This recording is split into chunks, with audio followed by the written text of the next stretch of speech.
During a penetration test, a security professional will attempt to emulate the types of activities and attacks that a threat agent may perform. In this section, we're going to discuss what a penetration test is and what some of the associated key concepts are. One important difference between the threat agent and the penetration tester is that the tester will attempt to perform these activities in a manner that is least likely to harm the organization. The tester will also carefully document all activities and even provide possible countermeasures or corrective recommendations for any of the issues that have been found.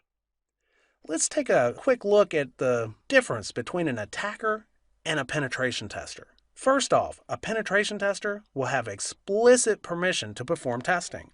Unfortunately, this also means that they will have limitations defined by the organization that's being tested, or even the laws of the country where the test will be performed. A penetration tester will simulate the types of attacks that a threat agent may perform. There is still a lot of guesswork involved in this practice, and the test is often restricted by the skill level of the penetration testing team. Penetration testing is usually focused on depth.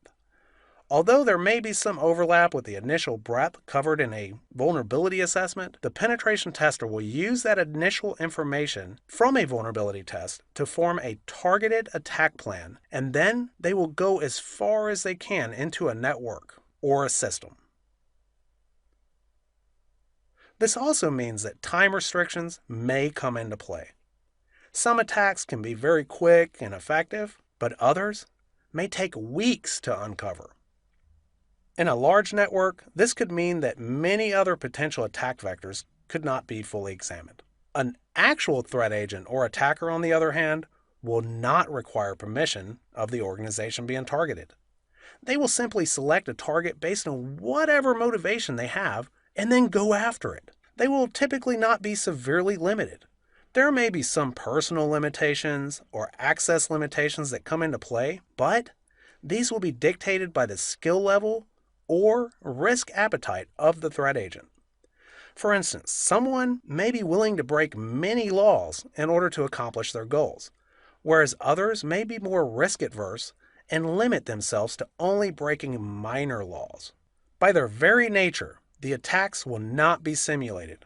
They will instead be focused, and although not always intentionally malicious, will usually cause some type of harm to the organization being targeted. Attackers will use a combination of vulnerability analysis and penetration testing to get what they are after. The depth of the attack may vary depending solely on the desire of the attacker. One of the primary advantages that an attacker has over a penetration tester is time. Attackers will sometimes be able to go after a target for long periods of time, and they do not have artificial timing limitations.